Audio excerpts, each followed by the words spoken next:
Ah merde alors, comment on dit Comment ça? ça merde alors? But alors you are French? C'est à moi que tu parles.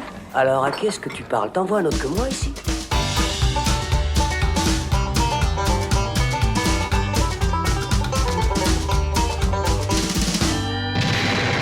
Bonjour à tous, c'est Robin et bienvenue dans Le Shot, la version courte du Saloon où il sera question aujourd'hui de Hors Normes, le nouveau film d'Olivier Nakache et d'Éric Toledano. Pour en parler, le Saloon accueille aujourd'hui Alexandre Caporal. Salut Alex. Salut Robin. C'est donc le nouveau film du duo qui avait signé notamment Intouchable, Samba ou encore plus récemment Le Sens de la Fête. On retrouve ici Vincent Cassel et Reda Kateb qui jouent Bruno et Malik et qui depuis 20 ans forment des jeunes issus de quartiers difficiles pour encadrer des enfants et des adolescents autistes. C'est donc le pitch de base. On connaît ce duo, Nakache Toledano, pour ces comédies toujours engagées sur des questions sociales. On les retrouve parfaitement dans la description de ce nouveau film Hors Normes, qui, je le précise, est au cinéma en Suisse et en France depuis le 23 octobre. Mais oui, tout à fait. Non, et oui, c'est vrai que c'est une comédie sociale comme ils ont eu l'habitude de signer. C'est plutôt dans la veine d'Intouchable et Samba plutôt que dans les comédies chorales Le Sens de la Fête et Nos Jours Heureux. Le Sens de la Fête, on n'était pas trop dans une comédie sociale. Qui était leur dernier film. Là, c'est vrai qu'on est plus dans une comédie dramatique que dans une vraie comédie.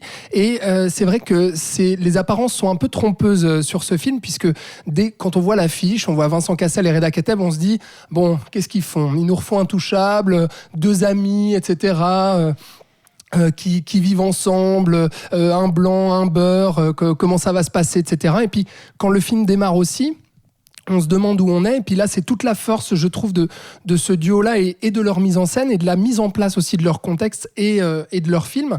On ouvre, le film s'ouvre en fait sur une jeune fille qui court dans les rues de Paris. Elle est traquée visiblement par des hommes qui lui courent après. On a un montage effréné, une caméra très proche justement du visage de la fille et de ses pieds qui courent. On se dit, on est où là ? On est dans un polar, on est dans un thriller, qu'est-ce qui va se passer ? Et à ce moment-là, les hommes se ruent sur cette femme et puis la capturent. Donc on est en crainte, on se dit qu'est-ce qui se passe, et puis en fait on découvre que justement cette fille-là est atteinte gravement justement d'une maladie mentale qui est l'autisme, et qu'en fait ces jeunes-là étaient là parce qu'ils travaillent pour des associations qui œuvrent justement pour protéger et encadrer les enfants autistes et les adolescents autistes, mais les cas graves justement. C'est des cas extrêmes en fait que les institutions françaises ne veulent plus ou ne peuvent pas s'occuper, puisque c'est des cas qui sont souvent violents. On va suivre le parcours de deux hommes, donc Vincent Cassel et Reda Kateb, tu l'as dit, Bruno et Malik, qui sont tous les deux à la tête de deux différentes associations qui s'entraident justement, et puis qui louent en fait des appartements pour loger en fait ces jeunes autistes. Et qui c'est qui s'en occupe ?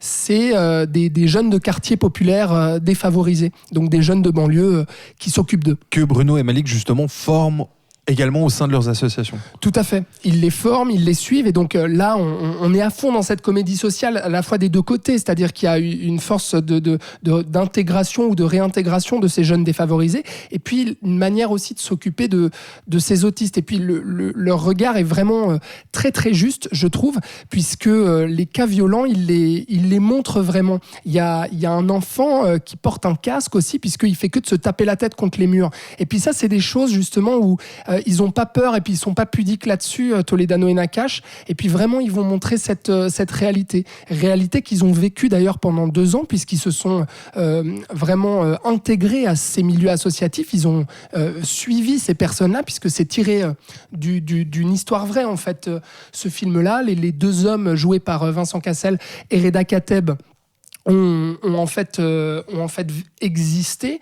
Ils s'appellent David Benhamou et Daoud Tatou. Donc on a un juif et puis un musulman, donc dans ces banlieues. Et on sent vraiment que Toledano et Nakache ont vécu au plus près de ces associations, comme ils avaient pu capter aussi dans Nos Jours Heureux, par exemple, le milieu de la colonie. Là, ils captent ce milieu-là de l'autisme et des associations, où on sent vraiment ils sont plus proches, aux caméras portées aussi, qui nous plongent vraiment dans ce milieu-là, et c'est sans complaisance.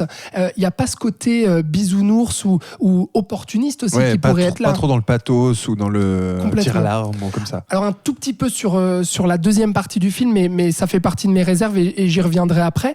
Mais globalement, il y a vraiment un regard très juste. On y croit de bout en bout au niveau des dialogues et on retrouve aussi un peu leur faculté à brosser un film choral et à faire un film de groupe, en fait, comme dans Nos jours heureux ou Le sens de la fête, puisqu'il y a tous ces adolescents, justement, qui se retrouvent à œuvrer ensemble, etc. Et on a aussi un cas qui est assez magnifique et qui est très drôle, puisque toute la première partie du film est très légère.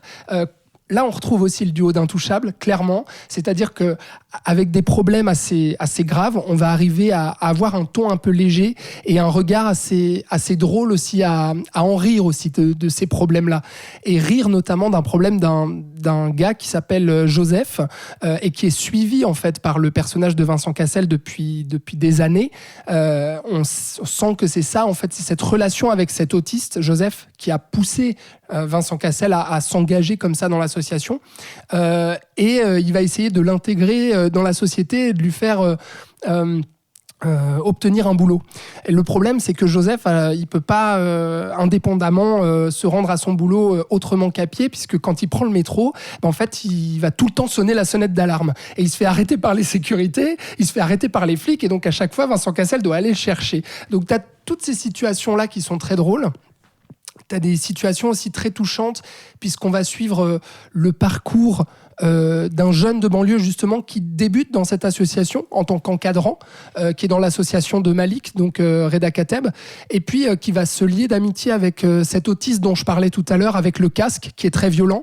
Et on va suivre ce parcours-là. Donc plutôt que, à proprement parler, le film de groupe, on va suivre ce duo-là, entre les deux jeunes, et le duo des deux de l'association, Bruno et Malik, et voir comment ils s'en sortent, et comment ils sont mis au pied du mur aussi, avec les institutions françaises qui peuvent pas les aider, qui leur donnent aucun soutien, et qui vient même les contrôler. Parce que dans la deuxième partie du film, il y a les institutions qui débarquent, et qui essaient de comprendre leurs problèmes, puis qui est un peu là, bon bah voilà, mais on vient contrôler aussi que vos associations sont bien aux normes, parce que là vous logez des gamins autistes dans des appartements, enfin c'est n'importe quoi ce que vous faites.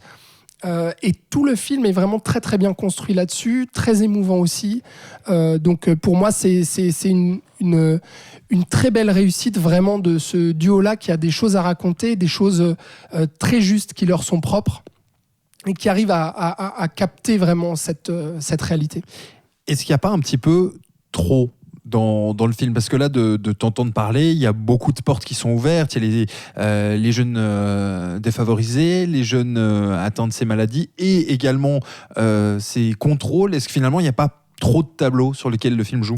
Non, je dirais pas ça, parce que justement le film est vraiment très très bien écrit. Tout est montré de manière ultra pertinente, et puis avec parcimonie aussi. C'est-à-dire qu'on arrive à écrire des personnages, à poser des contextes et des personnages forts, à s'y attacher très rapidement, sans avoir besoin d'y traîner, et que chaque duo et puis chaque contexte développé se répond aussi. Donc ça, c'est très fort. Après, j'aurais des petites réserves. Oui, vas-y, tu nous as un petit peu teasé les réserves déjà tout à l'heure. Alors. Ah oui, non, pardon, j'oubliais aussi, avant d'y passer aux réserves, pardon, c'est la dernière chose que je voulais dire, c'est qu'il brosse aussi un portrait très héroïque de ces deux personnages, de Bruno et Malik, qui gèrent les associations, mais il n'en fait pas non plus, et c'est là la force, c'est qu'il fait « Ah, waouh, c'est magnifique, vous êtes incroyables, vous êtes vraiment les héros de la nation, les incompris, etc. » Parce qu'il arrive à montrer des failles à ces deux personnages. On a Bruno qui, finalement, avec sa détermination, a à tout prix géré son association. Il va délaisser complètement sa vie privée, notamment sa vie sentimentale. Il va avoir des rendez-vous avec des femmes qui vont être vraiment ratées, qui vont tomber à l'eau. Et puis on a Malik aussi qui, lui, va juger un petit peu trop vite le personnage du jeune de banlieue dont j'ai parlé, qui s'insère. Il va être très dur avec lui au début, et puis il va le soupçonner d'être un peu un tir au flanc, Et donc là aussi, on sent la faille de ce personnage-là. Donc le film est tout en nuances. Ce que je regrette un petit peu par contre, c'est que dans la deuxième heure, on perde un petit peu ce ton léger qui faisait la force de la première partie. Ça devient un petit peu plus lourd. Ça devient un peu plus dramatique, un peu plus appuyé dans le propos, effectivement. Parce que là, on passe avec justement les institutions françaises qui débarquent et puis qui vont interviewer du personnel, etc., pour se rendre compte de la réalité. Et là, le propos devient un petit peu théorisé et surécrit, si j'ai envie de dire. C'est pas très dérangeant, mais disons que je regrette un petit peu cette manière de faire, et on finit le film un petit peu dans une morale un petit peu tire-larme, avec des grands discours et des beaux discours, où on perd justement la légèreté et la subtilité du début du film. Mais c'est la seule réserve que j'émettrais sur Hors Norme, qui est vraiment un très bon film, une très belle comédie sociale, et puis une belle réussite dans la carrière de Toledano et Nakache. Oui, qui effectivement commence à être bien fourni en très bons films. On se souvient notamment que Intouchable avait fait un carton à sa sortie. Et je pense que celui-là peut marcher. Et qu'Hors Norme peut-être aussi. Ouais. Donc le nouveau film Hors Norme, donc, du duo Olivier Nakache et Eric Toledano, c'est donc déjà en salle. Si vous avez envie de vous faire votre propre idée dessus. Merci Alex. Mais merci à toi Robin. On te retrouve très vite dans le saloon, et puis vous savez, en attendant notre prochain épisode, vous pouvez retrouver tous les autres sur les différentes plateformes de podcast. N'hésitez pas à nous dire également si vous avez déjà vu ce film Hors Norme et ce que vous en avez pensé. On vous retrouve très bientôt dans le saloon. Ciao ciao.